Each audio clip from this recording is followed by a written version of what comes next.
Hi everyone. As you might know, we don't get any sort of funding from any wealthy benefactors, academic institutions, governments, or political parties. Our work is funded by you, our listeners and readers on Patreon. In return, our supporters on Patreon get access to exclusive content and benefits like ad-free episodes, bonus podcast episodes, and 2 exclusive Patreon-only podcast series, Fireside Chats and Radical Reads. So here's a little preview of our latest Patreon-only episode. You can join us, help support our work, and listen to the full episode today at patreon.com/workingclasshistory. Link in the show notes. At Arizona State University, we're bringing world-class education from our globally acclaimed faculty to you. Earn your degree from the nation's most innovative university. Online. That's a degree better. Learn more at asuonline.asu.edu. As we come marching in the beauty of the day, a million darkened kitchens, 1,000 mill lofts gray, are brightened by the beauty sun discloses, and the people here are singing bread and roses, bread and roses.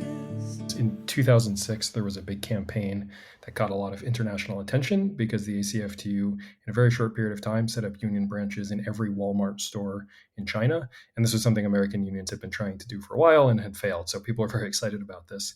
And I actually did some research into one of the consequences of this. And just one example, in a store in Nanchang, which is the capital of Jiangxi province, they had these elections. They set up a union and they actually had a reasonably democratic election.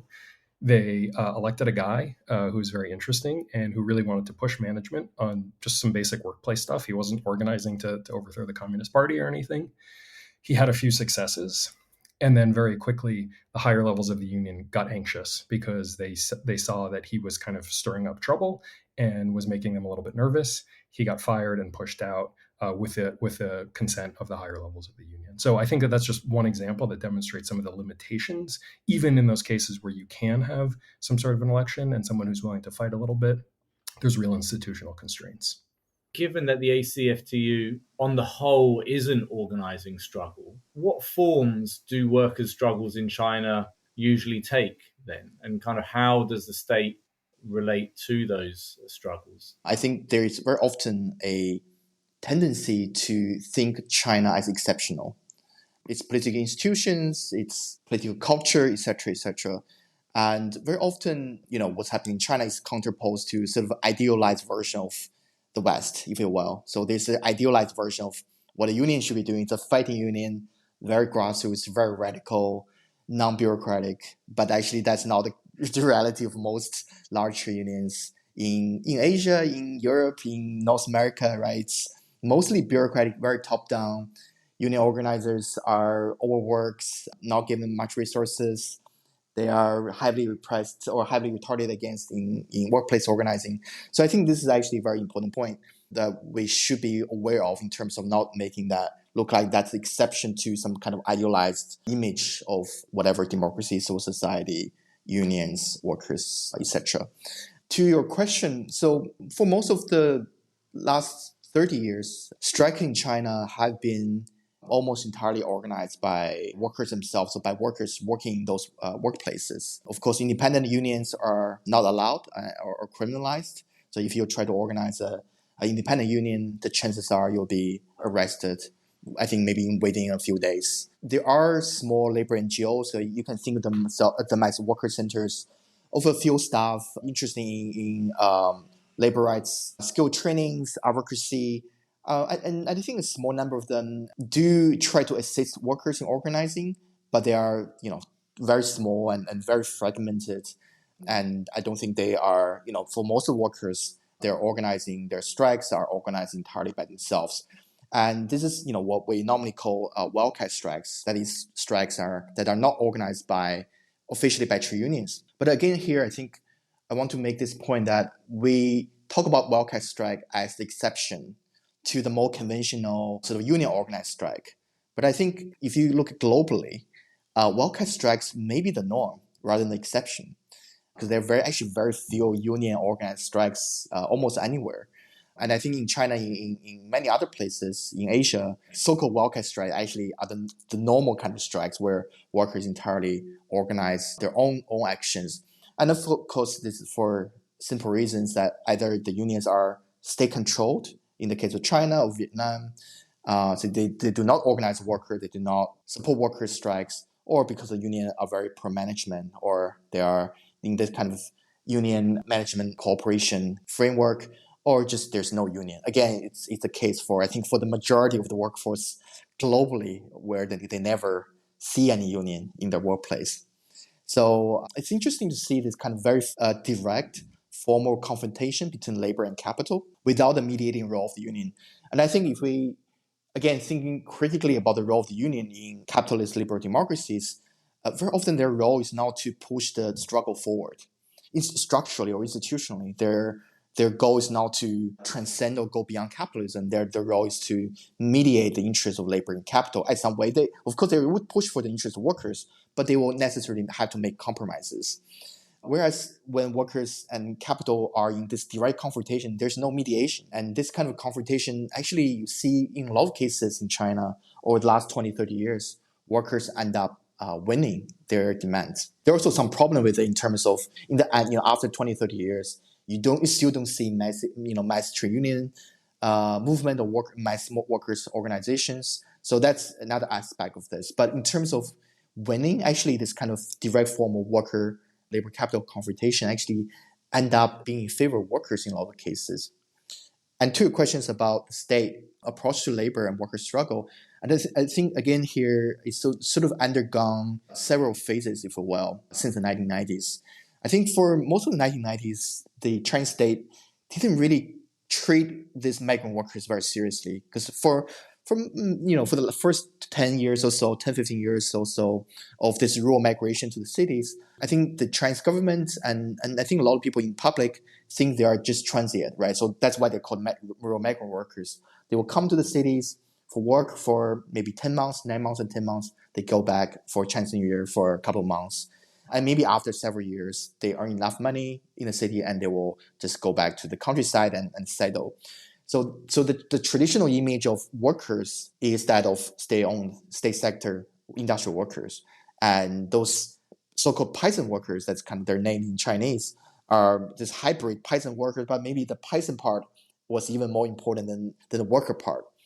So the Chinese state didn't take workers' rights very seriously until workers start to protest more and more. And you start to see the rise of workers' protest and strikes late 2000s and early 2010s, where, again, as I mentioned, there are thousands and probably tens of thousands of strikes a year.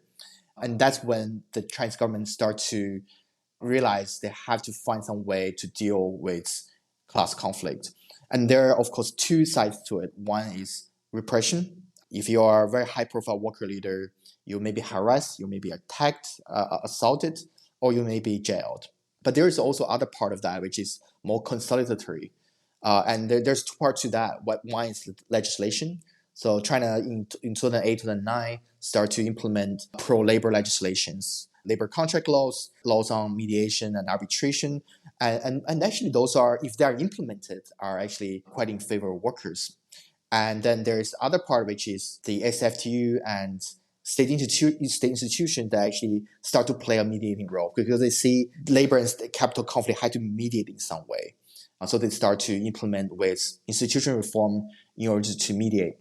And then the final part of this is it changed again in the second half of the 2010s, where I think the Chinese state revert back to a more repressive kind of approach. So they start to shut down labor NGOs, they arrest and put very harsh surveillance on worker organizers and regularly harass anyone who's trying to do anything to do with labor. So you begin to see kind of much more exclusionary, if you will, and much more repressive approach by the state to the working class. Yeah, you've both actually kind of touched already onto the next section that I wanted to talk about. But I wonder if you might, particularly of this sort of 2000s, 2010s period, could you maybe talk about any particular struggles which seem kind of emblematic of that period? I think the most famous strike from this period is the 2010 Honda strike. And this took place after the economic crisis of 2008, which had a big impact in China. And you had about 20 million migrant workers that lost their job. But in contrast to what was happening in Western countries, China really resumed growth quite quickly. And so you see a period of high speed growth, but also growth in wages and a really severe tightening of the labor market that's happening in this period of time, which gives workers some kind of structural advantages that they may not have been enjoying quite as much before. So in 2010, you have this factory. It's in a city close to Guangzhou in southern China, wholly owned by Honda, just producing transmissions, and it's in the city of Nanhai. And a strike happened. It was just organized a small group of workers from Hunan province who had trust with each other, and they stopped working in the transmission assembly workshop of the transmission plant. And very quickly thereafter, the other workshops had to stop because of this kind of just-in-time production, and so they couldn't proceed. And within a matter of days, Honda's entire supply chain within China was shut down, and the company was losing, I think, tens of millions of dollars every day. So it had a huge national and international impact. And the thing that was really interesting, there's a number of things that were really interesting about this. The first was that workers were very militant, and they were very insistent not just on having the laws implemented, but they were demanding to have a wage increase above and beyond what they were legally entitled to, which was something of a departure from the dynamics of labor unrest that we had seen previously, right? Workers were on the offensive. But they weren't just demanding economic gains, they were also demanding unionization. They didn't like the union officers that existed there, and they wanted to be able to directly elect their own union representatives that showed a kind of higher level of political consciousness that was beginning to develop at the time. They also had, at this point, it was kind of the most developed that Chinese civil society was, and so there was support from NGOs in the area, as well as kind of pro-labor student and academics who were in the area. And it's worth noting that following previous patterns, the union organized directly against them. And in fact, the union organized a bunch of thugs to go and try and break the strike. So it was a very, very kind of nasty. But the workers won. They got a huge wage increase. They were promised that they'd be able to elect their own union representatives. Ultimately, that ended with a lot of frustration, but a process was initiated. And they did so with support from the provincial level of the Union Federation, who saw this as maybe an example that they could use to begin to develop some sort of system of more regularized labor relations. The other thing that happened is it got a lot of coverage. Chinese media was also more open at the time, and there was a strike wave in the auto industry, and you had many other plants in the region and around the country that were going on strike at that period of time, and all of them basically were winning big wage increases. That was a moment that Kevin and I were very involved in a lot of the activism that was happening there, and I think was the most optimistic period. Very, very shortly thereafter, you begin to see growing repression and less willingness to compromise, both on the part of state and capital. I also remember that period as a real period of optimism, not even just in China, really, but, that kind of early 2010s international anti-austerity movements and things like that, and seeing workers in China go on huge strikes as they were at the time. It sort of felt like it was all part of a growing internationalism that was coming back around again. Your book actually also goes into a lot about the crisis in social reproduction, and specifically how that crisis affects women. Could you maybe just give a brief explanation of what you mean by social reproduction and what its crisis in China actually looks like? Sure. So social reproduction, we think about as the maintenance and the regeneration of social life on both a daily and an intergenerational basis, right? So these are the provision of all the things that people need to survive biologically, but also to survive socially, right? So you need house, you need clothing, you need food, you need healthcare, et cetera. But you also need some time away from work to be able to spend time with your family, whoever you might care for and love, and to be able to live a kind of a dignified and meaningful life. And again, this is a process that happens on kind of a daily basis, but also intergenerationally between parents and children. And China is experiencing a severe crisis of social reproduction. It's one, again, to come back to a theme that we've touched on several times already, it's one that very closely mirrors things that are happening in lots of other countries. And I think it's another opportunity to kind of de-exceptionalize China. the headline number that you can use to kind of understand this crisis of social reproduction is the falling fertility rates. And if you look at fertility rates in China over the last 40 years, they have dropped, and they've dropped really precipitously just in the last few years. Now, people might know about the so-called one-child policy that was enacted for the 80s, 90s, and into the 2010s. And of course, that somewhat, artificially depressed the fertility rate. And there was a lot of human rights violations that came along with that, forced abortions, forced sterilizations, and things of that nature.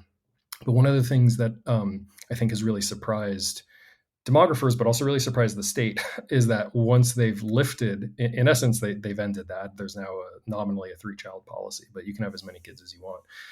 Actually, the fertility rate has continued to crater, right? And so now it's right around 1, which means that it's much lower than the United States. It's lower than most of Western Europe, although I believe Southern European countries, Italy, Spain might be a little bit lower. And it's in league with the places that have the lowest fertility rates in the world, places like Taiwan, South Korea. It's lower than Japan now, I believe. And this is just kind of an indicator, right, about how people are feeling about bringing children into the world. And there's a lot of reasons that people are anxious about it. And some of it may be political instability, some of it may be climate change.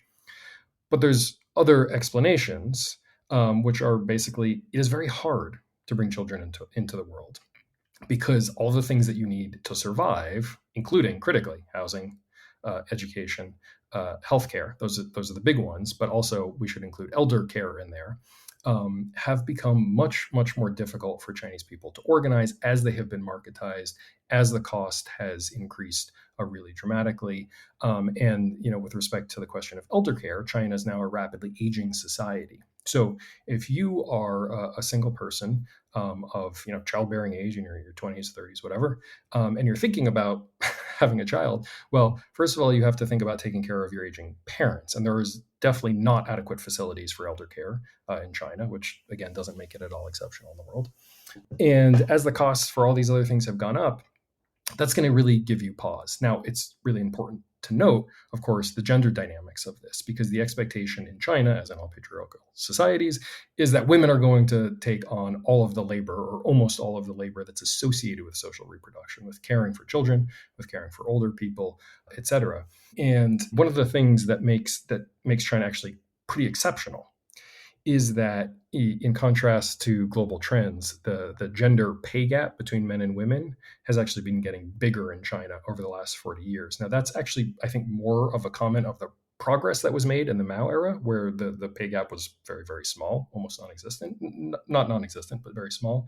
And it has widened significantly. And so now it's much more similar to other capitalist countries. One of the ways that they've tried to resolve this, and here you can see that it's not just a kind of a form of gender oppression, but there's other forms of social hierarchy involved, is by trying to push those costs of social reproduction specifically onto rural women.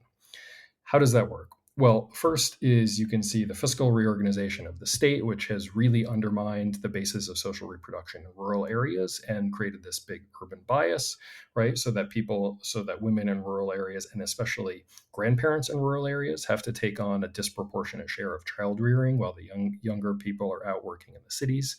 And so you have a kind of reorganization of the family structure in rural areas, where it's almost the norm in many places to have grandparents looking after children while the parents are away. That's hard work, especially you get into your 60s, 70s, and even 80s. It's hard work to look after children. And then the other way that it works is by bringing in domestic workers into relatively well-off urban households.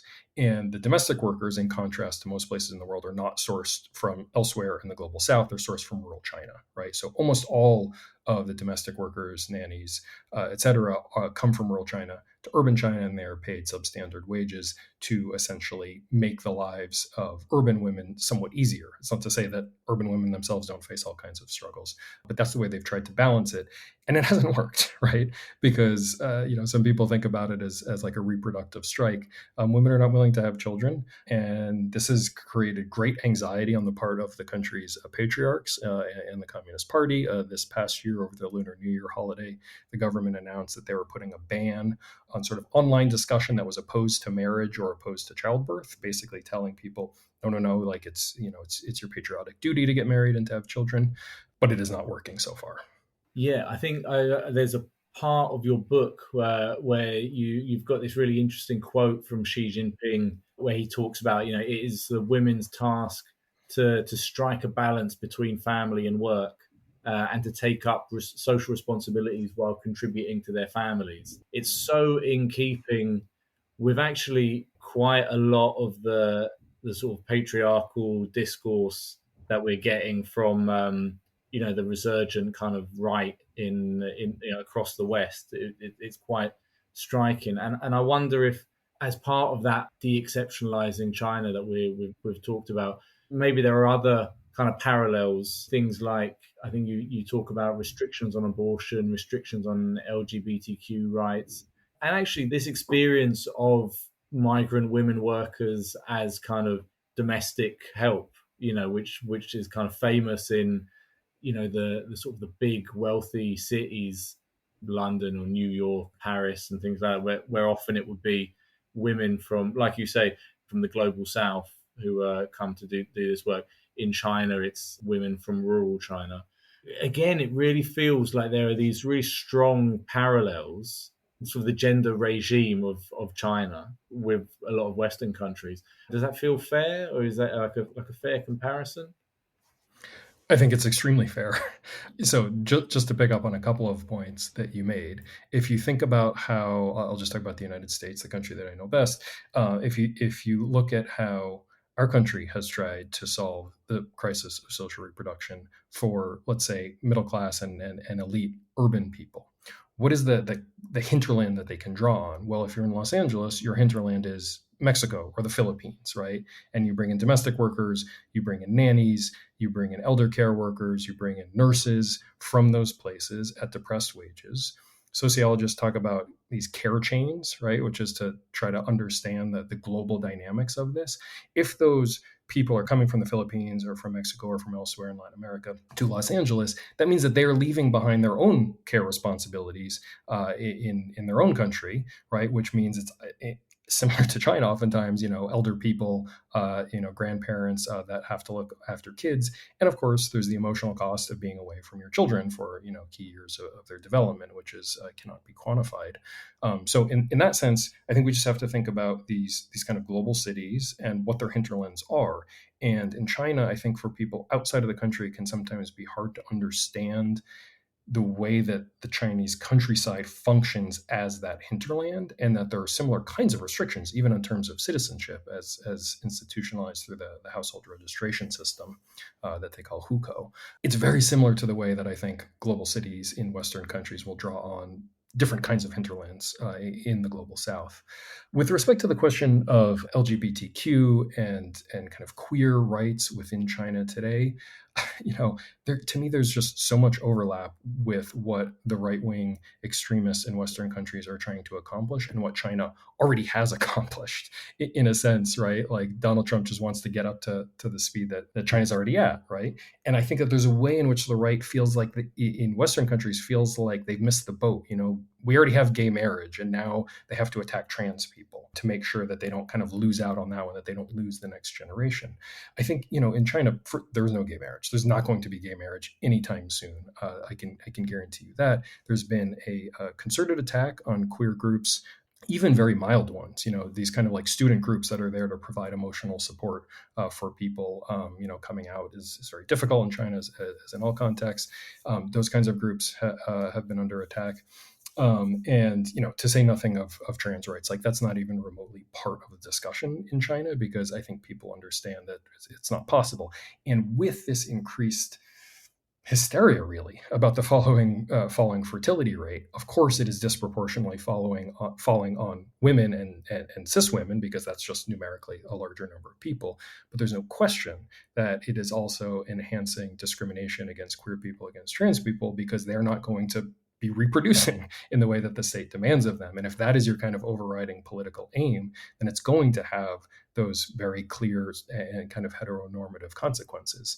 The last point on abortion, because this in China is a huge, huge issue. Of course, I already mentioned the one-child policy and the forced abortions and things like that. There was, I think, some fear for a while that they were going to flip in the other direction, because there is this kind of like extreme polarization in how the Chinese state has approached childbirth. From the late 1970s on, they were basically saying we have too many people, we really have to restrain it, and they were saying that up until whatever it was, the mid 2010s, and then they're saying, wow, we don't have enough people, we got to force everyone to have more children. And so people thinking that rather than making abortion widely available and sometimes coercive, that they were going to go in the other direction and say, no, you're not going to be allowed to have an abortion. And, there were some statements from the state basically saying, well, we shouldn't be doing abortion if it's not medically necessary. And, doctors maybe trying to kind of counsel women out of having abortions if they don't deem it to be medically necessary. So far, we haven't seen evidence that there are intensive restrictions on abortions, and that's a good thing. But I do think that it's something to watch out for sure. So given all of that, could you speak a little bit about how feminist organizing in China has developed and maybe its responses to these kinds of pressures of this gender regime? There's been a lot of really impressive and inspiring organizing done by feminists. Most people mark the beginning of the modern phase of feminist organizing, distinguishing it from some of the important advances, but also some of the problems that existed in the Mao era. Most people mark the beginning of the kind of modern or contemporary phase to 1995, when the UN held their women's conference in Beijing.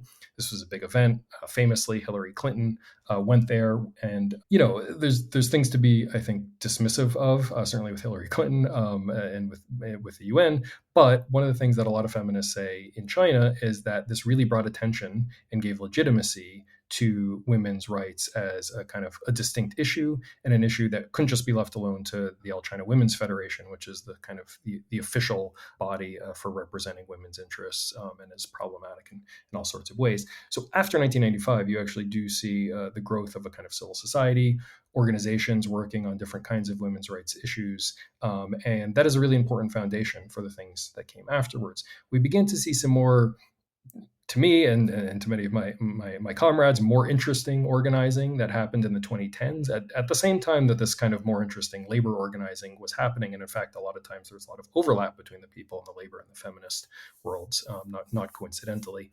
And there was a famous event in 2015 where you had a bunch of feminists who were organizing against domestic abuse, and they were doing some campaigning that I think is, in a liberal democracy, would seem pretty tame. They were going out into public and distributing information about domestic violence, really doing the important cultural work to let people know, here's what domestic violence is, and here's why it's a problem, right? And the state decided to crack down on that very hardly.